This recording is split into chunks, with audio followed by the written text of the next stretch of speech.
اس لمبے سے کاؤچ کے دوسرے سرے پہ بیٹھی تھی اور چہرہ اخبار پہ اتنا جھکایا ہوا تھا کہ گھنگرالے بال صفحے کو چھو رہے تھے اور وہ قلم سے اخبار پہ نشان لگا رہی تھی۔ اسے ورڈ پزل اچھے لگتے تھے، اسے یاد آیا، اور حیا کو بھی اب اچھے لگتے تھے، لیکن آخری پزل تو وہ ابھی تک حل نہیں کر سکی تھی،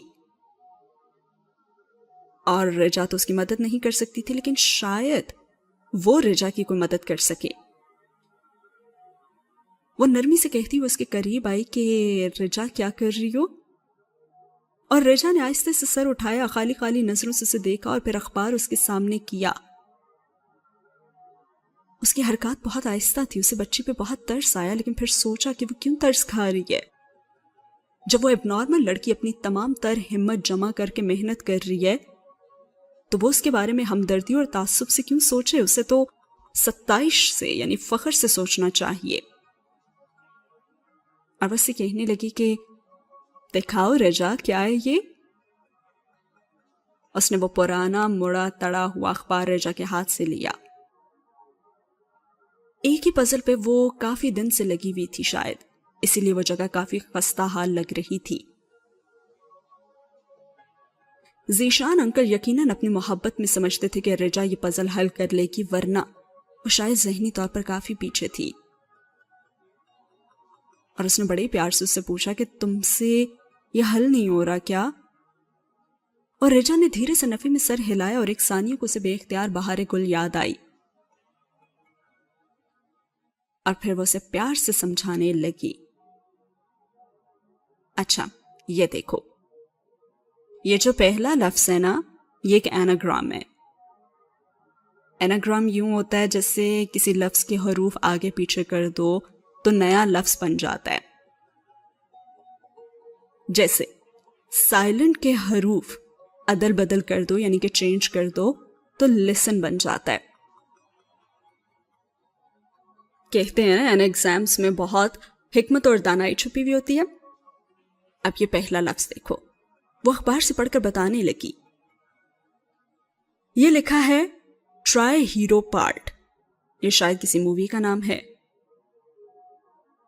تمہیں بتانا ہے کہ اس کے حروف اگر چینج کر دیے جائیں تو کس مووی کا نام بنتا ہے، ٹھیک ہے؟ اور رجا نے کچھ نہیں کہا، وہ بنا تاثر کے خالی خالی نظروں سے بس حیا کو دیکھتی رہی۔ اور حیا نے چند ثانیے اس لفظ کو غور سے دیکھا اور پھر اس کی سمجھ میں آ گیا کہ ٹرائی ہیرو پارٹ کے حروف کی جگہ آگے پیچھے کی جائے تو بنتا ہے ہیری پوٹر۔ دیکھو اس سے ہیری پوٹر بنتا ہے۔ اب یہاں لکھو ہیری پوٹر۔ اس نے اخبار رجا کو تھمایا اور رجا نے دھیرے سے اس بات میں گردن ہلائی اور بہت آہستگی سے ایک ایک حرف خالی جگہ پہ اتارنے لگی۔ اب یہ اگلا مجموعہ دیکھو، اولڈ ویسٹ ایکشن، اس سے کسی مشہور ایکٹر کا نام بنتا ہے جو پرانی انگریزی ایکشن فلموں میں کام کیا کرتا تھا۔ بتاؤ کیا ہو سکتا ہے؟ وہ ان تین الفاظ کو دیکھتے ہوئے سوچ میں پڑ گئی اور ذیشان انکل کے پاس وہ کس کام سے آئی تھی اسے تو سب بھول ہی چکا تھا۔ او ہاں، کلائنٹ ایسٹ وڈ۔ وہ ایک دم چونکی اور بہت ہی اسے دلچسپ پزل لگا تھا یہ۔ ویسے رجا میں تو تمہیں چیٹنگ کروا رہی ہوں نا، اور یہ تو بہت ہی غلط بات ہے۔ چلو اب باقی نا تم خود سالو کرو، بس تمہیں ان الفاظ کے حروف کی جگہ کو چینج کرنا ہے جیسے بھی تھوڑی دیر پہلے میں نے کیا تھا، اور پھر تم نئے الفاظ بنا سکو گی، ٹھیک ہے؟ اور بات ختم کرنے سے قبل ہی اس کا ذہن اپنے اس آخری پزل کی طرف بھٹک گیا۔ سویپ، سویپ کرنے کا بھی یہ مطلب ہوتا ہے نا کہ کیا وہ کوئی ہنٹ تھا کہ اسے حروف کی جگہ کو سویپ کرنا ہے اور کوئی نیا لفظ بنانا ہے؟ لیکن وہ تو کل 12 حروف تھے اور پاسورڈ تو 8 حرف ہی ہونا چاہیے تھا، تو پھر وہ اسے کیا بنا سکتی تھی؟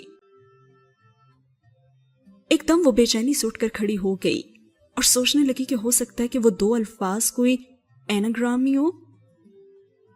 ایناگرام کے ذریعے کوڈز لکھنا تو بہت قدیم طریقہ تھا نا، اور یہ ہر دور میں استعمال ہوتا رہا تھا۔ فلسفے میں، آرٹ میں، فکشن، جاسوسی، ہر چیز میں کہیں نہ کہیں ایناگرامز کا ایک کردار ہوتا تھا. تو اسے پہلے یہ خیال کیوں نہیں آیا بھلا؟ فلیش ڈرائیو اس کے پاس پڑی ہوئی تھی پرس میں ہی، مگر اس کو صرف اپنے لیپ ٹاپ میں ہی لگانا چاہیے، اور ابھی ابھی وہ کام اس سے کرنا تھا. اور ذیشان انکل سے وہ بعد میں مل لے گی، اور ابھی اسے اپنے آفس پہنچنا تھا جہاں تنہائی میں وہ یہ کام کر سکے. اور پھر باہر سیکرٹری کو بتا کر، رجا کو بائے کہہ کر وہ تیزی سے باہر آئی، اور گاڑی میں اس نے اپنے موبائل سے گوگل آن کیا اور ایک ایناگرام فائنڈر ویب سائٹ کھولی تاکہ وہ دیکھ سکے کہ سائٹ سٹور سے کتنے ممکنہ الفاظ بن سکتے ہیں. 5483 مجموعات. نتیجہ دیکھ کر تو اس نے گہری سانس لیا. اب ان میں سے کون سا درست ہو سکتا ہے بھلا؟ خیر، وہ ان تمام الفاظ کو دیکھتی ہے، شاید کچھ مل جائے. پہلا مجموعہ تھا پیسٹی پاؤڈرز. نہیں، یہ نہیں ہے. اس نے خفگی سے نفی میں سر ہلایا. Trees swapped, so try swapped. وہ ان عجیب و غریب مجموعات پر سے نظر گزارتی تیز سے موبائل سکرین کو انگلی سے اوپر نیچے کر رہی تھی کہ ایک مجموعہ الفاظ پہ وہ ٹھہر سی گئی. وہاں پہ لکھا آ رہا تھا سٹوری سویپ کے حروف کو آگے پیچھے کرنے سے بننے والے یہ 2 الفاظ تھے. پہلا تھا ٹائپ پاسورڈ. Type password. اس نے حیرت سے دہرایا، یعنی کہ پاسورڈ ٹائپ کرو، کیا مطلب؟ اور پھر روشنی کے کسی کوندے کی طرح وہ اس کے دل و دماغ کو روشن کر گیا. پاسورڈ میں پورے 8 حروف ہوتے ہیں نا، اور ٹائپ پاسورڈ کا مطلب یہ نہیں تھا کہ وہ کوئی خفیہ لفظ ٹائپ کرے، بلکہ اس کا مطلب یہ تھا کہ وہ لفظ پاسورڈ ہی ٹائپ کرے. لفظ پاسورڈ جو آج بھی دنیا میں سب سے زیادہ استعمال ہونے والا پاسورڈ ہے، اور لاکھوں ای میل ہولڈرز کا پاسورڈ آج بھی یہی لفظ پاسورڈ ہی ہے. دنیا کا سب سے کامن اور سب سے آسان پاسورڈ. اس نے موبائل بند کیا اور پرس میں ڈالا اور تیز چلاؤ گاڑی الہی بخش. وہ بے چینی سے بولی تھی اور اپنے آفس پہنچنے کی اسے اتنی جلدی پہلے کبھی بھی نہیں ہوتی تھی. میں آفس جا رہی ہوں، لیکن پلیز میں کسی سے ملنا نہیں چاہتی، سو مجھے کوئی ڈسٹرب نہیں کرے گا، ٹھیک ہے؟ ابا کی سیکرٹری کو وہ دھیمے لہجے میں کہتی ہوئے آگے کو بڑھ گئی. آفس مکفل کرنے اور نقاب اتارنے کے بعد اس نے لیپ ٹاپ کھول کر میز پہ رکھا اور پرس سے مخملی ڈبی نکالی. اس کا دل زور زور سے دھڑک رہا تھا اور اندر سے فلیش ڈرائیو ویسی ہی رکھی ہوئی تھی. اس نے اسے باہر نکالا اور ڈھکن کھول کر ساکٹ میں ڈالا. چند لمحوں بعد اسکرین پہ 8 چوک تھے اس کے سامنے چمک رہے تھے. کی بورڈ پہ انگلیاں رکھ کر اس نے لمحے بھر کو آنکھیں بند کر کے گہری سانس اندر کو کھینچی اور پھر آنکھیں کھولی. اگر وہ غلط ہوئی تو وہ اس فائل کو کھو دے گی، لیکن اسے یقین تھا کہ پاسورڈ ہی وہ لفظ تھا جو اسے اس فائل میں داخل کر دے گا. اور ٹھنڈی پڑتی آنکھوں سے اس نے ٹائپ کیا PASSWORD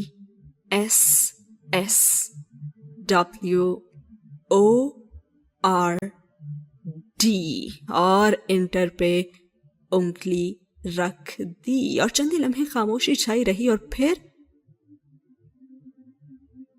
ہرا سگنل چمکا.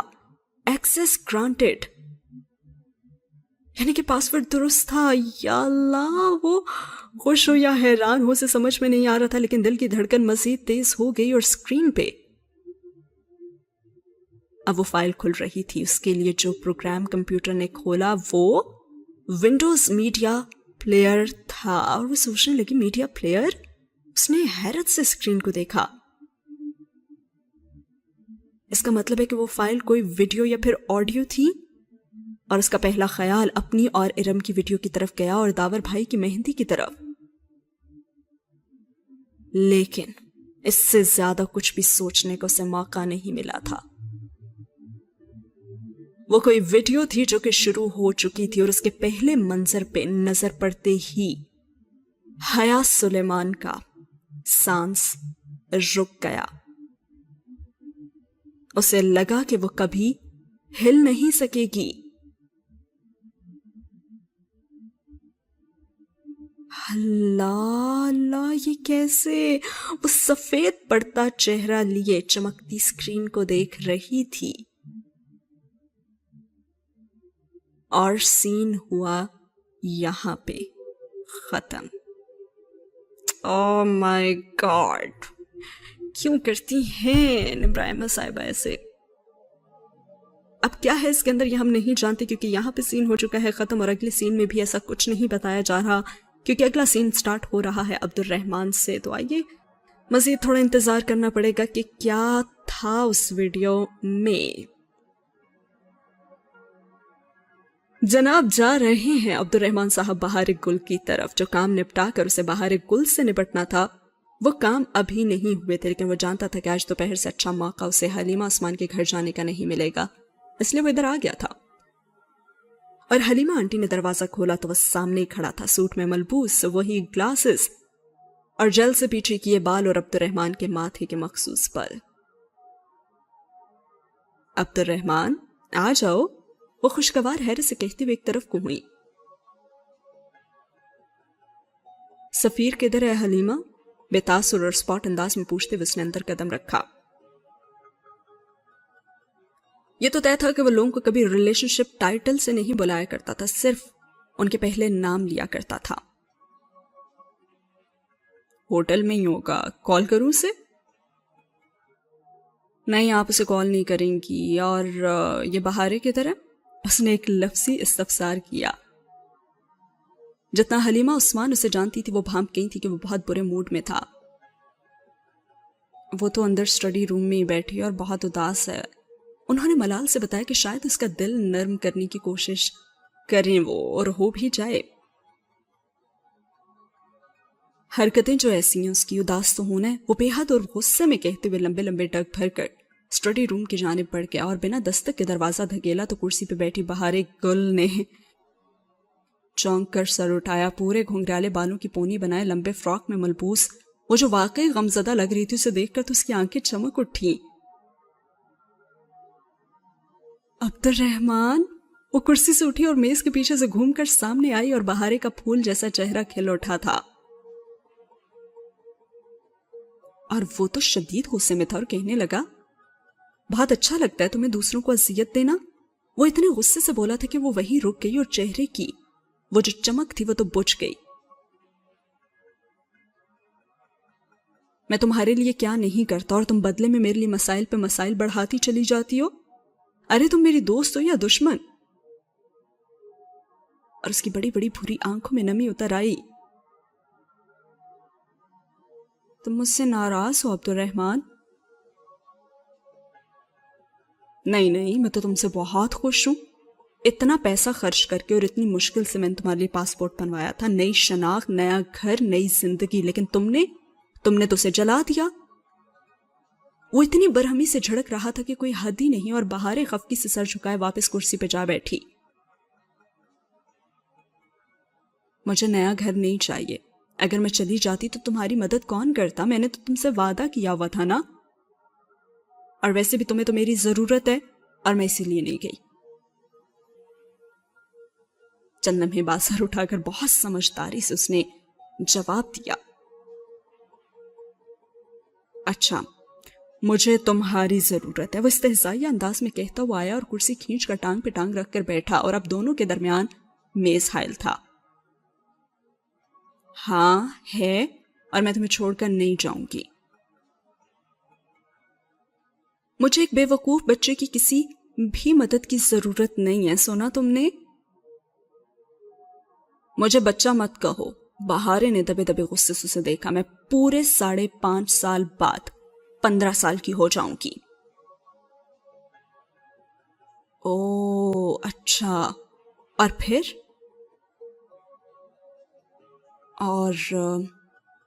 اور تم مجھ سے تب شادی کرو گے نا؟ اس نے ڈرتے ڈرتے پوچھا، اور عائشہ نہ بھی ہو تب بھی سے لگتا تھا کہ وہ کہیں نہ کہیں سے خفقی سے اسے دیکھ ہی رہی ہوگی. بہار گل، اس نے بیزاری سے سر جھٹکا، میں تم سے کبھی شادی نہیں کروں گا، بلکہ جو تم کر رہی ہو نا اس سے تم مجھے مروا ضرور دو گی.